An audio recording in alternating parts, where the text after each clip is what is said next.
বাড়িতে একা পেয়ে নাবালিকাকে ধর্ষণের অভিযোগ এক ব্যক্তির বিরুদ্ধে। ঘটনাটি ধূপগুড়ি থানা এলাকায়। নাবালিকার পরিবারের অভিযোগ, রবিবার দুপুরে বাড়িতে একা ছিল এই নাবালিকা। বাবা ভিন রাজ্যে থাকেন, কাজের সূত্রে তার মা বাড়ির পোষ্য ছাগল চড়াতে মাঠে যায়। সেই সময় নাবালিকা বাড়ির উঠোনে পুজোর কাজ সারছিলেন।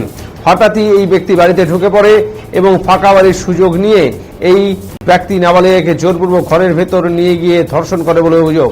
এমনকি এই ঘটনা যাতে কাউকে না বলে ওই নাবালিকা তার জন্য তাকে পাইপ কাটার ব্লেড দেখিয়ে প্রাণে মারার ভয় দেখানো হয় অভিযোগ।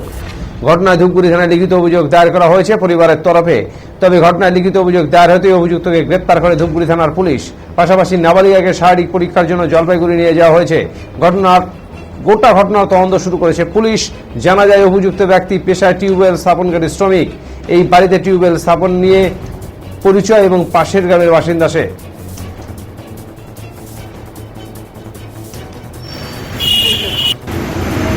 আমি বাড়ি ছিলাম না, আমি মাঠে গেছিলাম। আমার মেয়েকে বলছিলাম চাল করে বাড়িতে পুজো দেওয়ার জন্য। তো আমি মাঠে গেছি, তারপরে ওইখান থেকে আমি জমিতে কাজ করাবো লোক খুঁজতে গেছিলাম, মানে লোকটাকে বলতে গেছিলাম কালকে কাজ করার জন্য।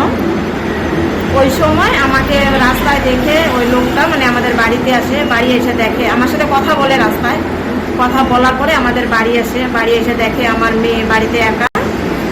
আমার মেয়েকে বাড়িতে একা পায়ে বাইরে পুজো দিচ্ছিল, ওখান থেকে ঘরে নিয়ে যা করার আর কি করছে।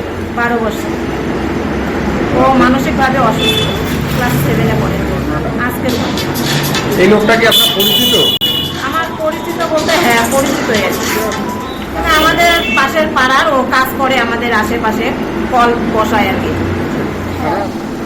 কি চাইছেন এখন? শাস্তি চাই, যাতে আর কোনো নিরাপদ মানে বাচ্চা মেয়ের সাথে এরকম না হয়।